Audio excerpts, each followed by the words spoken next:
बिस्मिल्लाहिर्रहमानिर्रहीम। अस्सलाम वालेकुम।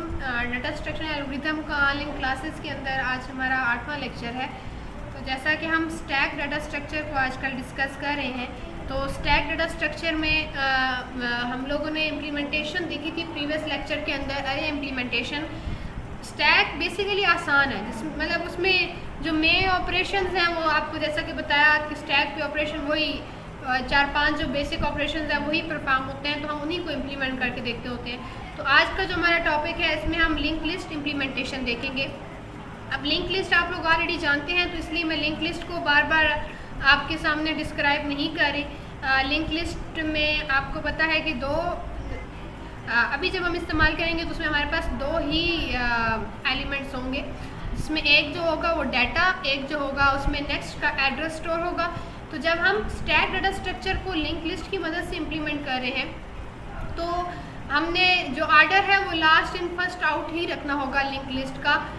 मतलब स्ट्रक्चर लिंक लिस्ट है, लेकिन जो हम बेसिक आइडिया पढ़ रहे हैं वो स्टैक है, तो हमने स्टैक को ही इम्प्लीमेंट करना है। तो यहाँ पे मैंने लिखा भी है, to implement a stack using the singly link list concept, all the singly link list operation should be perform based on stack operation. तो सारे जो लिंक लिस्ट के ऑपरेशन होंगे वो हम उसी तरह परफॉर्म करेंगे जिस तरह स्टैक के ऑपरेशन परफॉर्म होते हैं लास्ट इन फर्स्ट आउट के ऑर्डर में। And with the help of that knowledge we are going to implement a stack using a single link list. और हम इस नॉलेज को इस्तेमाल करते हुए स्टैक को इम्प्लीमेंट कर रहे हैं using a singly link list. तो यहाँ पे स्ट्रक्चर भी दिखा दिया गया है, एक लिंक लिस्ट जिसमें हमारे पास 4 नोड हैं, और जो यहाँ पे अगले वाले का एड्रेस स्टोर होगा, तो इसलिए उसकी तरफ पॉइंट कर रहा होगा।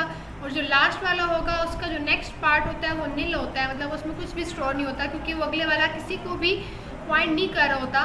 तो जिस तरह लिंक लिस्ट का आपको कंसेप्ट पता है ना कि पहली ही नोड को हम हेड कहते हैं, तो जब हम स्टैक की बात करेंगे तो हम पहली नोड को हेड के बजाय टॉप बोलेंगे। ठीक है, अच्छा जी। अब इसी का ही मैं कोड आपके सामने रख रही हूँ। एक फुल कोड है स्टैक को इम्प्लीमेंट करने का लिंक लिस्ट के अंदर। अगर आपको स्क्रीन में लगा कि आपको डाटा ब्लर नज़र आ रहा है या आपको सही से जो कोड है वो नज़र नहीं आ रहा, तो आप मेरे साथ कंटेक्ट कर लीजिएगा, मैं आपको वैसे प्रोवाइड कर दूँगी इसका कोड। पहले उसी तरह include iostream using name space std। उसके बाद हमने एक नोड क्या नाम है लिंक लिस्ट जब क्रिएट करनी होती है, तो आपको पता है कि हम पहले स्ट्रक्ट का कीवर्ड लिखते हैं और आगे लिखते हैं नोड, स्ट्रक्ट नोड। और इस नोड के अंदर दो चीज़ें होंगी, एक होगा डाटा, एक होगा पॉइंटर जिसके हम नाम देंगे नेक्स्ट का, जो अगली वाली नोड का जो होगा एड्रेस अपने पास स्टोर कर रहा होगा। और इस पॉइंटर की जो डाटा टाइप है वो मैंने स्ट्रक्ट नोड ही रखी है। क्यों? क्योंकि इसने किसी नोड का एड्रेस स्टोर करवाना है, तो इसलिए इसकी डाटा टाइप भी नोड ही रखी है।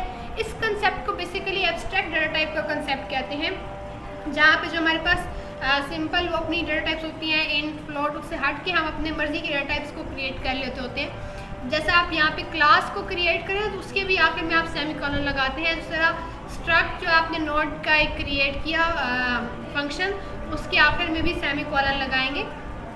Struct nodes direct top is equal to null. यहाँ पे आप यूँ समझें कि मैंने जैसे हेड को नल रखती थी, उसी तरह पहली दफ़ा मैंने क्या किया, टॉप को भी नल रख दिया। अच्छा, उसके बाद मैंने एक फंक्शन क्रिएट किया वाइड पुश के नाम से, जिसमें एक वैल्यू पुश की जाएगी। पुश करने का मतलब कि डाटा स्टोर करवाना। तो लिंक लिस्ट डायनामिक स्ट्रक्चर है, इसमें जब डाटा स्टोर करवाना होता है तो हमें हर दफ़ा एक नई जो नोड होती है वो क्रिएट करवानी पड़ती है। अब नई नोड क्रिएट करवानी है तो उस तरह struct nodes direct new node और न्यू नोड, मतलब ये आपको फॉर्मेट ऑलरेडी पता है, आप लिंक लिस्ट को क्रिएट करते रहे हैं। न्यू नोड के डाटा में वो वैल्यू डाल दो जो यहाँ पास हुई होगी, और जब न्यू नोड का नेक्स्ट है उसमें वो डाल दो जो टॉप में पड़ा था। ठीक है, और अब टॉप को ही न्यू नोड बना दो। इसका स्ट्रक्चर मैं आपको यहाँ पे थोड़ा सा समझा देती हूँ कि किस तरह का होता है। किधर गया पॉइंटर जी?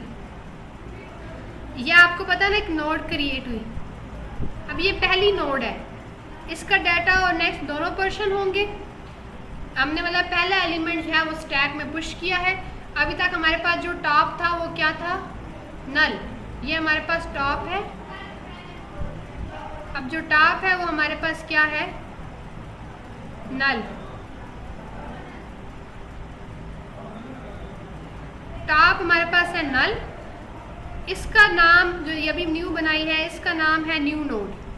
ठीक है, मैं प्रॉपर तो नहीं लिख सकूँगी, बस आपकी हेल्प के लिए न्यू लिख दिया। ठीक है, न्यू नोड। अब न्यू नोड क्रिएट हुई, इसके डाटा में हमने यहाँ पे वैल्यू भी डाल दी। अब इसके नेक्स्ट में वो डाल दो जो नल है, इसके नेक्स्ट में वो डाल दो जो टॉप है। तो इसके नेक्स्ट में वो डाल दो जो टॉप है, टॉप क्या है नल, तो यहाँ पे आ जाएगा नल। ठीक है, अब देखें ना ये हमारी पहली और आखिर यही नोड है, तो इसके नेक्स्ट तो नल ही होना है, इससे आगे कोई नोड नहीं है। और टॉप अब इसी का नाम हो गया, तो हमने लिखा top is equal to new node, उसका ये मतलब है कि अब इसी का नाम हो गया टॉप। जब भी लिंक लिस्ट के स्ट्रक्चर को समझना हो तो इस तरह 1 बाय 1 उसे रन किया करें। ठीक है, तो ये न्यू नोड क्रिएट करने का मेथड हो गया। अब अगली नोड क्रिएट होगी तो अगली नोड के नेक्स्ट में वो डाल देंगे जो टॉप है। अब टॉप इसका एड्रेस होगा, अगली जो नोड क्रिएट होगी वो यहाँ पे क्रिएट होगी। सॉरी, दरमियान में मुझे रोकना पड़ गया था। अब अगली जब नोड क्रिएट होगी उसके नेक्स्ट में मतलब अगली जो नोड क्रिएट होगी वो यूँ समझिए कि वो यहाँ पे क्रिएट होगी, यहाँ पे। ठीक है, अगली नोड यहाँ पे क्रिएट होगी। अब इसके जो नेक्स्ट होगा उसे वो बन जाएगा जो टॉप है, मतलब इसका जो एड्रेस होगा वो यहाँ आ जाएगा और ये इससे लिंक कर जाएगा और इसका जो नाम है वो बन जाएगा टॉप। ठीक है, अब इसका नाम हो जाएगा टॉप। इस तरह जो पहली बनेगी वो टॉप होती जाएगी, क्योंकि आपको पता है कि हमने कौन सा स्ट्रक्चर बनाना है, लास्ट इन फर्स्ट आउट। और स्टैक में क्या होता है, पहला जब प्लेस होता है उसके ऊपर दूसरा प्लेस होता है, तो उस वजह से ये पहला प्लेस किया, इसके ऊपर दूसरा प्लेस किया, इसके बाद एक और प्लेस होगा, इसके बाद एक और, मतलब हम स्टैक वाले स्ट्रक्चर को भी साथ साथ फॉलो करते जाएंगे। इसी तरह नेक्स्ट वाला हमने फंक्शन बनाया जो कि है पॉप का। पुश का मतलब था स्टोर करना, पॉप का मतलब है डिलीट करना। अब डिलीट करना है तो पहले हमें चेक करना पड़ेगा कि आया हमारा स्टैक खाली तो नहीं है। अगर स्टैक खाली हुआ तो इसका मतलब है कि उसमें नल पड़ा होगा, क्योंकि हमने शुरू में नल रखा था। तो चेक होगा टॉप इक्वल टू नल, तो यहाँ पे हो जाएगा स्टैक अंडरफ्लो। आपको ये मैंने बताया था ना कि स्टैक अंडरफ्लो स्टैक ओवरफ्लो दो कंडीशंस हैं। अंडरफ्लो तब होता है जब हमारे पास पॉप का ऑपरेशन परफॉर्म हो और स्टैक एम्प्टी हो, और ओवरफ्लो तब होता है जब हमारा स्टैक फुल हो और हम उसमें पुश का ऑपरेशन परफॉर्म करें तो वो ओवरफ्लो हो जाता है। इसी को ही हम इस एम्प्टी या इस फुल चेक करने के लिए भी इन्हीं कंडीशंस को इस्तेमाल करते होते हैं। तो एल्स के अंदर द पॉप एलिमेंट इज, मतलब ये वाले अगर कंडीशन ट्रू ना हुई तो हम पॉप करेंगे। पॉप का मतलब है कि उसका डाटा टॉप का जो डाटा है वो डिस्प्ले हो जाए और अब टॉप अगला हो जाएगा। फर्ज करें इसको हमने पॉप किया, अब ये समझिए डिलीट हो गया, अब हमारा जो टॉप होगा वो ये वाला नोड बन जाएगा।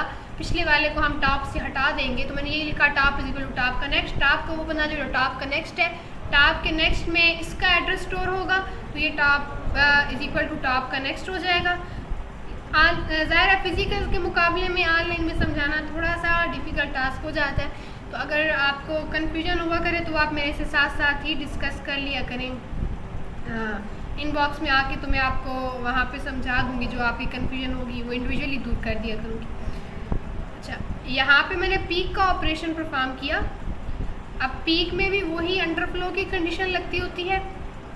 ठीक है, top is equal to null, तो अंडरफ्लो। पीक और पॉप में फ़र्क क्या होता है कि पॉप में डिलीशन परफॉर्म होती है और पीक में आपको टॉप एलिमेंट मिलता है बगैर डिलीशन के। तो यहाँ पे जस्ट टॉप ऑफ डाटा लिखेंगे, top is equal to top का नेक्स्ट नहीं लिखेंगे। जैसे उस दिन टॉप में जब हमने वो किया था ना अरे इम्प्लीमेंटेशन, तो उसमें आपको इंक्रीमेंट डिक्रीमेंट का फ़र्क बताया था कि आपने डिक्रीमेंट नहीं परफॉर्म करना जब आप लोग पीक का ऑपरेशन करेंगे। तो यहाँ पे भी top is equal to top का नेक्स्ट नहीं परफॉर्म करना, बाकी ऑपरेशन उसी तरह है जिस तरह आपका पॉप का ऑपरेशन है। ये डिस्प्ले करने के लिए है कि जो भी चीज़ें हैं वो डिस्प्ले कर सके। टॉप इक्वल वो नल है तो इसका मतलब है स्टैक इज एम्प्टी, और अगर नल नहीं है तो अब हम क्या करेंगे कि एक हमने पॉइंटर लिया PTR का, हम हेड को उधर स्टोर करवा देंगे। जैसे आपको बताया था ना कि अगर मैं हेड को ट्रेवर्स करती रहूँ तो मैं आप भूल जाऊँगी कि मेरा पहला नोड क्या था। इस वजह से पहले टॉप को पॉइंटर में स्टोर करवा दें ताकि पॉइंटर मूव करे, जो टॉप है वो अपनी जगह पर ही रहे। अब ये पॉइंटर तब तक मूव करेगा जब तक ये नल नहीं हो जाता, और हर दफ़ा जो डाटा है वो प्रिंट करता जाएगा और पॉइंटर नेक्स्ट, ये बेसिकली इंक्रीमेंट है अगली नोड तक जाने के लिए। ये सारा आपने प्रोसेस जो है वो सिंपल लिंक लिस्ट के प्रोग्राम के अंदर भी इम्प्लीमेंट किया हुआ है। ठीक है, तो इसलिए दोबारा से रिपीट नहीं कर रही। तो ये मेन आपके पास फंक्शंस थे जो आपके पास पुश, पॉप, पीक और डिस्प्ले करना है इस पूरे को। इसी को मैं आपको रन आउट करके भी दिखा देती हूँ कि ये क्या आउटपुट जनरेट करेगा। ये मैंने मेन फंक्शन बनाया। मेन फंक्शन के अंदर मैंने चॉइसेस दे दी कि 1 एंटर करना पुश करने के लिए, 2 एंटर करना पॉप करने के लिए, 3 एंटर करना डिस्प्ले करने के लिए, 4 एंटर करना पीक के लिए, 5 एंटर करना जब एग्जिट करना हो। तो हम एक लूप लगाएंगे जो तब तक चलता रहेगा जब तक एग्जिट कंडीशन ना एंटर हो। तो मैंने एक डू वाइल लूप लगाया, डू वाइल जब तक चॉइस में 5 ना एंटर हो, रिपीट होते रहो।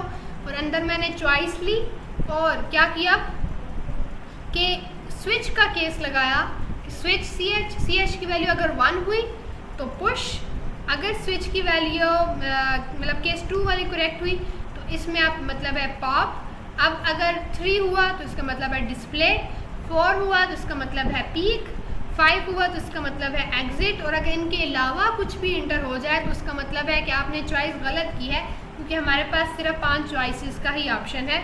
अब इसी चीज़ को मैं आपके सामने जो होता है ना कंपाइलर, उसमें दिखाती हूँ कि आप इसको किस तरह से इस्तेमाल कर सकते हो। तो ये मेरे पास वही लिंक लिस्ट का कोड है, वही लिखा हुआ है जो लिंक लिस्ट का। अच्छा, ये वही लिंक लिस्ट का कोड हमारे पास मौजूद है। इसमें हमारे पास जो मैंने आपको कोड सारा समझा दिया है वही कोड मौजूद है। इसको मैं फुल एग्जीक्यूट करके आपको दिखा देती हूँ।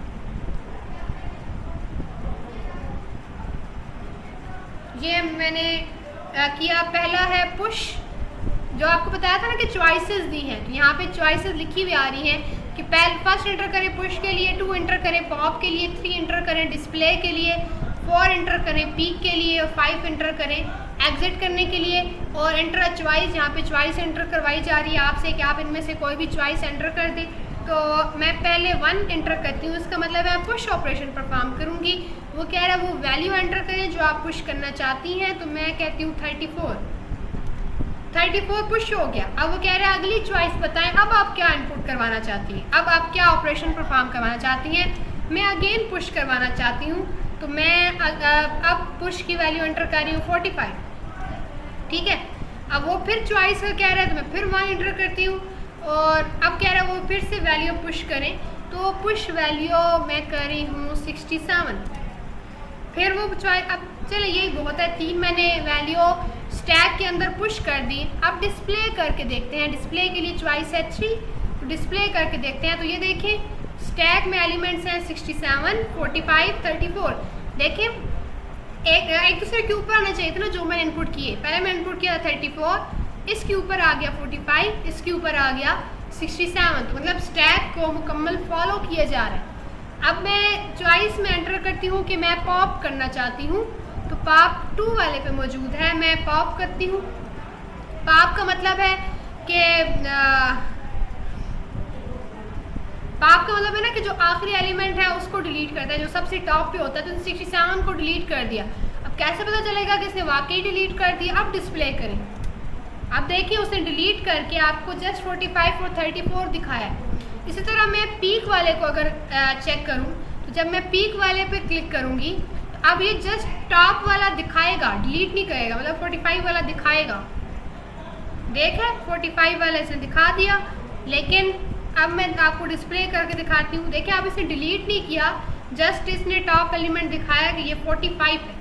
अब अगर एग्जिट करना है तो मैं 5 जैसे ही प्रेस करूँगी, लिखा हुआ आएगा एग्जिट, और साथ ही प्रोग्राम टर्मिनेट हो गया, क्योंकि यहाँ लिखा आ गया कि प्रेस एनी की टू कंटिन्यू। मतलब अब यहाँ पे आप जैसे ही कोई भी की क्लिक करेंगे तो ये आपके पास यहाँ ही टर्मिनेट हो जाएगा, ठीक है। अच्छा, अब चलते हैं अपनी स्लाइड्स की तरफ वापस। जी, तो ये था हमारे पास टैग की इम्प्लीमेंटेशन लिंक लिस्ट के अंदर। होप सो आप सबको समझ आ गई होगी। तो अगर आपको इसमें किसी भी किस्म की कन्फ्यूजन हुई, कोई कोड ना समझ आ रहा हुआ, तो आप मेरे साथ डिस्कस कर लीजिएगा। लिंक लिस्ट के कंसेप्ट्स को रिवाइज रखें। आपको मैंने पहले भी शायद बताया था कि लिंक लिस्ट क्या कंसेप्ट जो आप लोगों ने प्रोग्रामिंग फंडामेंटल में पढ़े थे, सिंगली लिंक लिस्ट आपने तब पढ़ी हुई है। आप उसको रिवाइज रखें, क्योंकि उसको हम इस्तेमाल करते रहेंगे इधर इम्प्लीमेंटेशंस के अंदर। आगे हम क्यों पढ़ेंगे तो उसमें भी लिंक लिस्ट इस्तेमाल होना है। तो अगर आप वो कंसेप्ट भूल चुके हैं तो उनको लाजमी पहले क्लियर करें, तब आपको ये वाले लेक्चर्स जो हैं इनको समझ आएंगे। और आप सब मुझे काम कोई नहीं भेज रहे, कोई मतलब हर दफ़ा कोई ना कोई लोग जो हैं वो दरमियान में मिसिंग होते हैं। आपसे साथ ही लोग हैं और मुझे पता है कि आप में से कौन कौन भेज रहा है, ठीक है। इस वजह से मुझे आप सबका काम अब आज के दिन लाजमी चाहिए, ठीक है, और टाइमली चाहिए। 2 बजे तक मुझे लाजमी अपने अपने काम सेंड कर दिया करें, ठीक है। अल्लाह हाफिज़।